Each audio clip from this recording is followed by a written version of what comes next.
तो उसके बारे में थोड़ा हम लोग इस पार्ट में बात करेंगे. So let's start the part 2 video. And अभी आप ये बताओ कि first week in Germany how was it. आपका यहाँ पे जब आप लैंड हुए, जैसे आपने मूवीज में देखा होगा कि जर्मनी तो आपका क्या एक्सपीरियंस था first week of, how was your first week in Germany? Tell us something about that. तो मैं जब इंडिया से आया था तो पूरा ब्लैंक था कि जर्मनी क्या होगा, कैसे होगा. मैंने तब का कुछ सोचा ही नहीं था, जब जाएंगे तब देख लेंगे ऐसा था. पर जब मैं यहाँ पे लैंड हुआ फ्रैंकफर्ट एयरपोर्ट से, तो मेरे भैया मुझे लेने आए थे. तो फ्रैंकफर्ट एयरपोर्ट से लेके घर जाने तक का रास्ता है, मेरे को बहुत डर था कि क्यों आया हूँ, छोड़ के क्यों आया हूँ, सारी चीजें मतलब सारा पीछे छोड़. अच्छा खासा जॉब चल रहा था, सैलरी आई थी, उधर स्विच मारता तो और अच्छा मिल जाता. तो ये सारी चीजें दिमाग में चल रही थी, और इधर आके कुछ होगा भी नहीं. तो ये सारी चीजें तब आपके दिमाग में चलती रहती है. और ये सिर्फ मेरे साथ नहीं हुआ, मैंने जितने लोगों को पूछा था सबके साथ यही हुआ. जब लैंड करते हैं तब से अकोमोडेशन जाने तक का जो फासला रहता है, उसमें वो यही सोचते हैं कि क्यों आया हूँ. वो एक डर रहता है.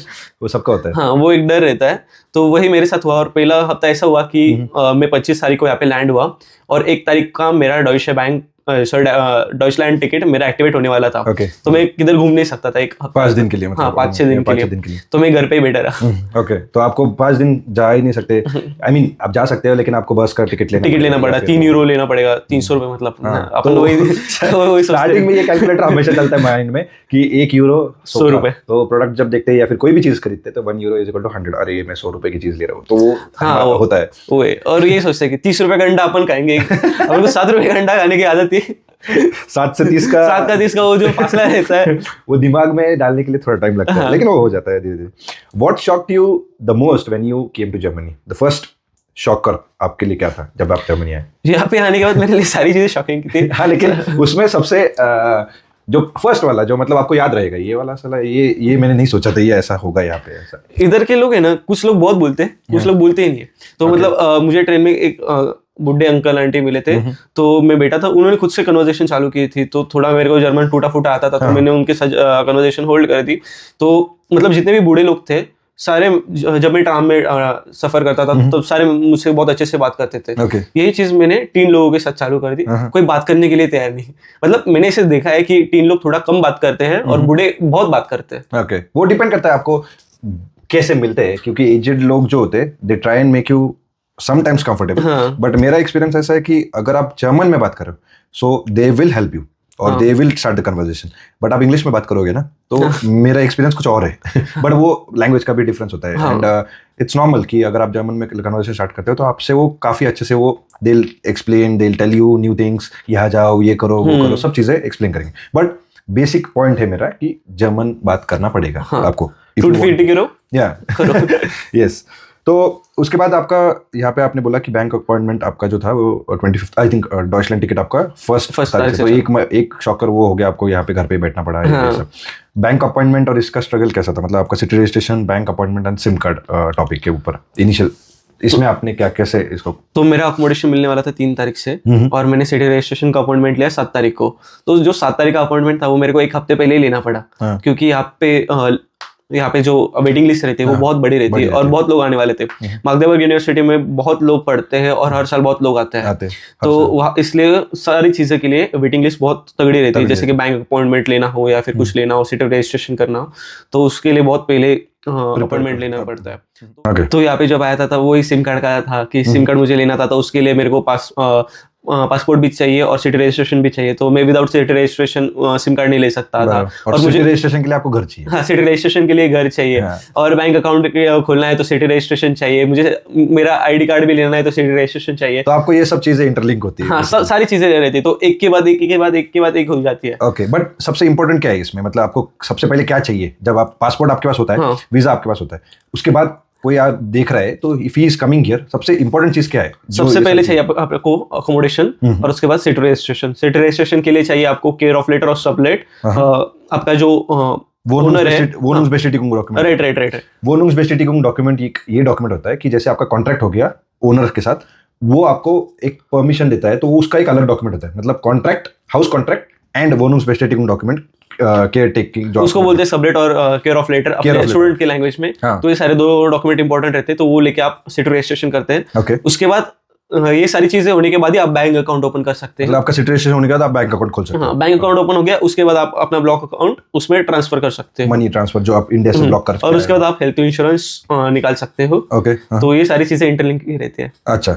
बट ये जैसे आपने बोला, एक ही मैं चीज करेक्ट करना चाहूंगा, health insurance you can also start without home I think, क्योंकि आप एड्रेस बाद में अपडेट कर सकते हो। कर सकते हो, पर बैंक अकाउंट का वो चाहिए। हाँ, आपको डिडक्शन के लिए चाहिए, उनको पैसा काटना है तो कौन से बैंक से काटेंगे, बराबर। ओके, ये पॉइंट भी बराबर है। ओके, सो ये तो हो गए हमारे इनिशियल थिंग्स। अभी हम लोग थोड़ा हमको बताओ कि जब आपने अकोमोडेशन सर्च कर रहे थे तो हम लोग सिर्फ कांड के बारे में बात करेंगे कि अकोमोडेशन कांड, या फिर आपका लैंग्वेज कांड, या फिर किचन कांड, मतलब जो आपका कुकिंग का स्किल्स था उसका बारे में थोड़ा हमको बताओ कि ये मतलब कैसा था आपका अकोमोडेशन के बारे में, स्पेसिफिकली कितना स्ट्रगल था अकोमोडेशन फाइंड करना बहुत स्ट्रगल है। और इंडिया से करना, और यहाँ पे मतलब क्या करते हैं लोग कि मुझे पहले डिपॉजिट दो, उसके बाद ये घर आपका। तो इंडिया से अगर मेरे को किसी को डिपॉजिट देना है, अगर ये भैया है, इनका घर है और मैं इंडिया में बैठा हूँ और इन्होंने मेरे को मैसेज किया कि मुझे 100 यूरोस भेज दो वगैरह, आपको ये प्रॉपर्टी होल्ड करनी है, तो मैं ब्लाइंडली ट्रस्ट नहीं कर सकता आप पे कि मैं इंडिया पे बैठा हूँ, क्या पता आप स्कैम भी कर सकते हो। और यहाँ पे स्कैम भी बहुत होते हैं कि ये घर गया, आज वो घर गया, और वो बोलते भी कन्विंसिंग है कि मेरे पास बहुत इंक्वायरीज है, तो तुम जल्दी बता दो कि आपको ये घर चाहिए क्या नहीं, और अगर आपको चाहिए तो पैसे अब तुरंत भेज दो। तो बहुत सारे मेरे दोस्त इस स्कैम में फंसे हैं, उन्होंने पैसे भेज भी दिए, और जब यहाँ पे आ गए तो बंदा भी गायब, तो वो बंदा भी गायब, सिर्फ वो जगह है, उस जगह पे कोई और ही बंदा रहता है। अच्छा, तो ये सारे बहुत स्कैम्स होते हैं। और यहाँ पे सबसे बड़ा जरिया है अकोमोडेशन फाइंड करने का फेसबुक। तो फेसबुक पे तो कोई भी हो सकता है भाई, फेसबुक मार्केट प्लेस जैसा आपको कोई भी ठग सकता है। बहुत सारे लोग ऐड डाल के पैसा ऐड के कल्टी, वो तो। और यहाँ पे शॉर्टेज भी बहुत है मतलब घर की। लेकिन इसमें बचना कैसा है फिर, अगर हमको रियल पर्सन को पैसा हम लोग ट्रांसफर करेंगे, ये आइडेंटिफाई करना है, या फिर ऐसा कुछ है यहाँ पे कि आपको कैसे आप ट्रस्ट कर सकते हो? तो मैंने क्या किया था कि मैंने लिंक्डइन से बहुत लोगों को पहले से कनेक्ट किया था, उनके साथ बातें वगैरह करता था। तो वहां से एक मेरा अच्छा कनेक्शन बना था एक लड़के के साथ। तो मैंने उसको बोला था कि भाई प्लीज जाके देख के आओ घर वहाँ पे है क्या। मतलब नेटवर्क पहले से बनाना पड़ेगा आपको। तो वही था। ओके, मैंने एक चीज़ अकोमोडेशन में मैं ऐड करना चाहूँगा। मैं किसी से बात कर रहा था पिछले पॉडकास्ट वीडियो में भी, उसने मुझे एक बताया था कि if you are planning to come to masters, तो आपको पहले से पता है कि आप ये सेमेस्टर में आ रहे हो। जैसे आप अगर विंटर सेमेस्टर में आ रहे हो सितंबर में, बट आपका एडमिशन प्रोसेस पहले से चालू हो गया, तो मैगडेबर्ग यूनिवर्सिटी का ऑनलाइन पोर्टल होता है जहाँ पे आप अकोमोडेशन के लिए अप्लाई कर सकते हो। Just apply, you don't need money for this, nothing. Student dorm के लिए, मतलब जो हॉस्टल होता है स्टूडेंट हॉस्टल, उसके लिए आप अप्लाई करके रखो। आपका एडमिशन हुआ नहीं हुआ, आपका पैसा नहीं कटता उसमें। बट इसमें क्या होता है कि 3-4 महीने पहले जब आप अप्लाई करते हो, then there are high chances कि आपको वो घर मिल जाए या फिर वो स्टूडेंट डॉर्म मिल जाए। मैं एक बात ऐड करना चाहूंगा कि मैगडेबर्ग यूनिवर्सिटी की कैपेसिटी बहुत है और स्टूडेंट डॉर्म की कैपेसिटी बहुत छोटी सी है। तो मोस्टली 1 या 1.5 साल का तो वेटिंग पीरियड रहता है, तब तक आपको दूसरा घर भी मिल जाता है। पर मैगडेबर्ग की अच्छी बात इससे कि वहाँ पे वो बहु बहुत है, बराबर। तो वहाँ पे मतलब आप easily as a student dorm की तरह रहते हैं वो भी।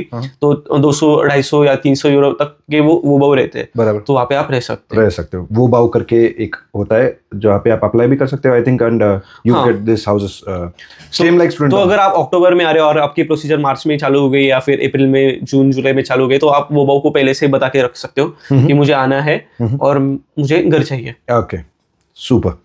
किचन में आपका कैसा था? खाना बनाने में आप सीखे हो पहले से, या फिर आपको यहाँ पे आके? सीखा नहीं था, मतलब थोड़ा थोड़ा घर पे बना लेते थे।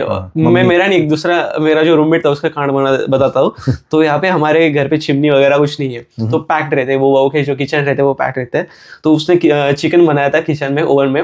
उसने सिर्फ ओपन किया, अलार्म बजा। 3 घंटे तक अलार्म बजता रहा। अरे बाप रे। हम तीनों रूम से बाहर निकल गया क्योंकि हम तीनों नए थे। तो घर आ गए, उसके बाद अपने आप बंद हुआ था। अच्छा, बट वो डिफिकल्ट भी समटाइम्स, इफ वो सेंट्रलाइज होगा तो फिर आपका ये भी आ जाता है, मतलब पुलिस नहीं, आई थिंक तो फायर ब्रिगेड वाले जो होते हैं वो लोग भी आ जाते हैं, and then they charge you for false alarm. ऐसा भी कुछ होता है। मैं श्योर नहीं हूँ इस चीज़ के ऊपर, क्योंकि मैंने सुना था ये सब नया जब मैं आया। सो अगर आप कुकिंग कर रहे हो तो ट्राई करो कि सारे विंडोज और ये सब ओपन रखे, जिससे कि वेंटिलेशन। हमारे वो में विंडोज वगैरह नहीं रहते। अच्छा, विंडोज नहीं थे। ओके, फिर ये आपका बैड लक है। I am sorry. Okay, then थोड़ा वापस कोर्स के ऊपर मेरा एक लास्ट ये है कि आपका जो कोर्स है या फिर यहाँ का स्टडी जो पैटर्न है, जो इंडियन इंजीनियरिंग कॉलेजेस है, how different is that from studying here? And अगर आपने अभी तो एग्जाम्स दिए नहीं है, बट प्रैक्टिकल वर्क ज़्यादा होता है, ग्रुप प्रोजेक्ट्स होते हैं, स्ट्रिक्ट डेडलाइंस होती है, सेल्फ स्टडी के बारे में, तो ये सब चीज़ों के ऊपर थोड़ा हमको बताओ कि मतलब कैसा था आपका? नो स्पून फीडिंग जैसे फॉर एग्जांपल यहाँ पे, हमारे यहाँ पे तो कोई ना कोई होता है हेल्प करने के लिए, यहाँ पे हाँ। आपका कैसा एक्सपीरियंस था उस चीज़ के बाद? तो ये कम्प्लीटली सब्जेक्ट ओरिएंटेड है, तो हर सब्जेक्ट के लिए अलग अलग पैटर्न है। तो हर सब्जेक्ट की एग्जाम भी अलग होती है, कुछ की रिटर्न होती है, कुछ की एमसीक्यू एग्जाम रहती है, कुछ की ओरल एग्जाम रहती है। तो ये सारा प्रोफेसर के ऊपर डिपेंड रहता है। अगर प्रोफेसर को डिसाइड करना है कि मुझे इस साल थ्योरेटिकल एग्जाम लिखना है, या फिर रिटर्न पेपर मेरे को बहुत हार्ड निकालना है, या फिर मुझे थोड़ा सा रिसर्च ओरिएंटेड, या फिर मुझे एक टॉपिक लगा, उस टॉपिक पे पहले क्वेश्चंस पूछे नहीं गए हैं, तो मुझे मैंने वो बहुत अच्छा पढ़ा है और उसके डीप में जाना है, ओके, तो वो वैसे पढ़ाते हैं। और यहाँ का सिलेबस भी बहुत अच्छा रहता है कि मतलब आप एक चीज पढ़ाते हो, उसको लेके उसके डीप में जाते हो, ओनियन शेल की तरह, कि उसके अंदर अंदर अंदर अंदर अंदर सारी चीजें लेयर बाय लेयर रहती है। तो इंडिया में कैसा रहता है कि अपन कोई क्वेश्चन पूछा, अपन उसके बारे में कुछ भी लिख सकते थे, करेक्ट, मतलब 5 मार्क का डिपेंड करता था। 8 मार्क का रहा तो 4 पेज लिखना, 4 मार्क का रहा तो 2 पेज लिखना, एक मार्क का रहा तो 4-5 लाइन लिखना। मतलब इंडिया में तो वैसा ही रहता था, आपको उसके बारे में जितना पता था वो सारा लिख दो। इधर ऐसा नहीं रहता, इधर क्वेश्चन पेपर पे ही आंसर शीट रहती है, तो आपको इतनी ही जगह मिलती है। अगर 4 मार्क का क्वेश्चन रहा तो 4 आपको बुलेट पॉइंट्स लिखने पड़ेंगे कि पहला मतलब उसमें जो इंपॉर्टेंट चीज है वो हाँ। तो यहाँ पे मतलब थियोरेटिकल भी स्टडी है और प्रैक्टिकल स्टडी को मेरे यूनिवर्सिटी में इतना वेटेज नहीं है। और एग्जाम्स कितने टफ होते हैं?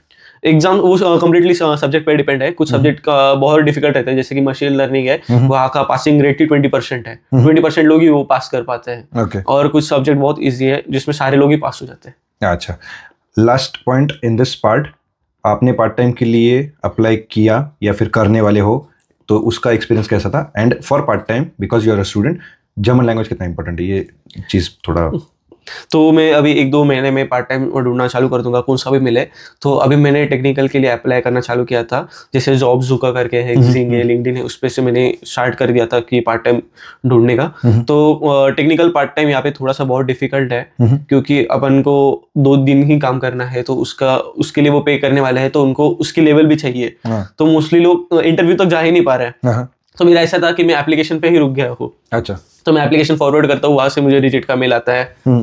तो मैं अभी मतलब ज्यादा अप्लाई नहीं किया है, क्योंकि मुझे आए अभी थोड़ा ही दिन हुआ है। अच्छा, तो मैं थोड़े जैसे जैसे करूंगा वैसे वैसे एक्सपीरियंस आता जाएगा।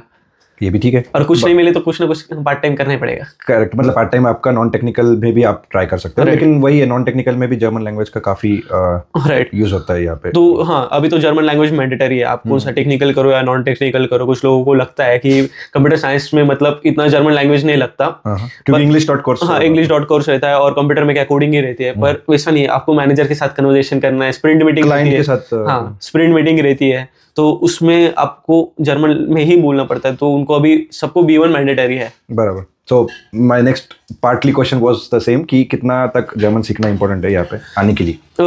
सीखना मतलब आपके ऊपर है, आप कितना सीखते हो, पर बोलना कितना आता है वो डिपेंड है। कि मतलब आपको A2 लेवल का भी बोलना आता है, तो या फिर आप कन्वर्सेशन होल्ड कर पाते हो, छोटी छोटी चीजें आप इंग्लिश में बोल दो, हाँ, इंग्लिश में कुछ वर्ड्स बोल दो, बाकी सारी चीजें आप जर्मन में बोल दो। मतलब आपको सामने वाला बंदा क्या बोल रहा है वो तो एटलीस्ट समझना आना चाहिए। I mean you should understand what is talking and उसको प्रोएक्टिवली आप आंसर दे पाओ कि मैं ऐसा नहीं कि बहुत अच्छा है। वो आपको एनकरेज करते हैं जर्मन, क्योंकि आपने जैसे बोला कि आपने एक एजेड पर्सन के साथ कन्वर्सेशन किया था, so even if you make mistakes, वो आपको एनकरेज करते हैं कि हाँ आप बोलो बोलो बोलो। वो तो है कि जज नहीं करता कोई बेसिकली आपको। तो कॉर्पोरेट में और बाहर मेरा एक्सपीरियंस यही है, if you try and speak German, आपको वो प्रोएक्टिवली हेल्प करेंगे, बट मेक श्योर कि आप थोड़े रिस्पेक्टफुल वर्ड्स यूज करें, जैसे जी एंड डू यूज करना, थोड़ा तुम और आप में थोड़ा फर्क रहता है। हाँ, तो वो जैसे हिंदी में अपना होता है ना आप और तुम, तो वो वाला यहाँ पे भी है जर्मनी में। Cool. Okay, now tell me about, did you find a part time job in Germany and technical job मिलना जर्मनी में, आपका जो टीसीएस का एक्सपीरियंस है उसके बेस पे आपको क्या लगता है कि कितना इजी है या फिर क्या प्रोसेस है? तो अभी टेक्निकल जॉब मिलना थोड़ा सा डिफिकल्ट है, वेदर यू हैव एक्सपीरियंस, क्योंकि यहाँ पे उनकी डिमांड भी बहुत है कि ये भी आना चाहिए, वो भी आना चाहिए, जर्मन लैंग्वेज भी आना चाहिए। तो मैंने जैसे पार्ट 2 में बोला था कि अपने जो डिमांड रहती है वही फुलफिल नहीं हो पा रही, मेरा एप्लीकेशन ही आगे नहीं जा पा रहा है, तो इंटरव्यू तो दूर की बात है। तो उनका सबसे पहला रहता है कि फुल टाइम को ज़्यादा प्रायोरिटी देते हैं, और जिस सिटी में अपन रहते हैं उस सिटी में ढूंढना या फिर उसके आजू बाजू में ढूंढना थोड़ा सा डिफिकल्ट रहता है कि मार्केट भी थोड़ा सा छोटा रहता है, और अगर आप रिमोट ढूंढने की कोशिश करें तो उसके लिए आपको कंपटीशन बहुत है। बराबर, सबको वही चाहिए, रिमोट जॉब चाहिए, तो सब लोग अप्लाई करेंगे। हाँ, और अभी लोग भी बहुत आ रहे हैं, और सब एक्सपीरियंस लोग ही आ रहे हैं बराबर, मोस्टली। तो मोस्ट प्रोबेबली मेरे जो यूनिवर्सिटी में 90% लोग आए हैं वो तो एक्सपीरियंस्ड है। तो मेरा कंपटीशन उनके साथ है। अच्छा, तो आपका वही है कि मतलब, लेकिन आपका जो एक्सपीरियंस था वो आपको वैल्यू एडिशन करेगा, श्योरली करेगा। ओके, भले ही वो पार्ट टाइम में ना करे, फुल टाइम में तो श्योरली करेगा। तो आपको हेल्प करता है basically Indian experience, Indian job experience. Job portal जैसे यहाँ पे है, तो आपने अभी तो मतलब आपकी जर्नी जस्ट स्टार्ट हुई है, आपने यहाँ पे कौन से जॉब पोर्टल्स पे अभी सुना है, देखा है या यूजफुल होते हैं, उसके बारे में थोड़ा। तो मैंने जॉब्स पे एप्लीकेशन करना चालू कर दिया था, उसके बाद जिंग पे चालू कर दिया था, और अपना लिंक्डइन तो पहले से ही स्टैंडर्ड है। लिंक्डइन तो हाँ, तो उस पे अपन कैटेगरी ढूंढने की कि मैं किस में मास्टर्स कर रहा हूँ या फिर मेरा एक्सपीरियंस किस में है, तो कैटेगरी फाइंड करके आपके पास जितने भी मिलते हैं तो उसमें आपको रीजन सिलेक्ट करना पड़ता है। तो जॉब मतलब जिसमें आपको करना है वो थोड़े कम रहते हैं आपके रीजन में, तो आपको रिमोटली भी ढूंढना पड़ता है, मतलब कि पूरा यूरोपियन यूनियन में जितने भी मिल जाए उतना ही अच्छा है। बराबर, तो थोड़ा सा डिफिकल्ट है कि, पर ये सारी चीजें आपको हेल्प करती है कि मतलब वो आपके लक पे डिपेंड है कि आपको कभी कभी अच्छा मिल भी जा सकता है, कभी कभी आप बहुत ढूंढो तो मिल भी नहीं सकता। बराबर, तो वो तो आपके नसीब पे है, and how you apply the strategy, और let's say what strategy you. यहाँ पे जो टारगेटेड सॉफ्टवेयर से, डेटा रोल से, उसके बारे में थोड़ा बताओ कि मतलब कौन से सॉफ्टवेयर पे आपको लगता है कि यहाँ पे बूम है, या फिर किस रोल पे यहाँ पे अच्छा सा पैकेज मिलेगा, या फिर वैसा, उसके बारे में थोड़ा बताओ। तो मैंने जो सुना है कि जो कटिंग एज टेक्नोलॉजी है, जैसे कि data science, machine learning, Python related job जो है वो थोड़े से उसमें बहुत लोग जा रहे हैं। तो जैसे बहुत लोग जा रहे हैं, डिमांड एंड सप्लाई की भी चीज रहती है। हाँ, तो सप्लाई अभी कम है तो भाई क्या ही कर सकते हैं। तो इसलिए जो जैसे टेक्नोलॉजी है जो कि अभी खत्म हो जा रही है, उनके लोग वो कर ही नहीं सकते, जैसे कि C++ अभी मतलब उसके लिए लोग ही नहीं बचे हैं। कॉबल जो लैंग्वेज है वो तो अभी ऑलमोस्ट लोग बोलते हैं कि डेड लैंग्वेज है, और उसके लिए लोग ही नहीं बचे हैं। तो और जो काम रहता है कंपनी का, जो पुराने वाले कोड रहते हैं, तो वो उसको डायरेक्ट पाइथन पे शिफ्ट नहीं कर सकते, और कुछ चीज़ों के लिए स्पेसिफिक लैंग्वेज रहती है। तो जैसे आप डीपली जाते हो ना किसी लैंग्वेज में, और आप उसमें अपना मास्टरी लेते हो, तो वैसे लैंग्वेज में बहुत डिमांड है यहाँ पे। ओके, नाउ मेरे को एक चीज़ बताओ कि आवरली जो यूरो का आपको रेट मिलता है, या फिर स्टूडेंट्स को जो जॉब मिलते हैं, तो टेक्निकल हो या नॉन टेक्निकल, आपको कितना लगता है कि क्या रेंज अभी है 2025 में?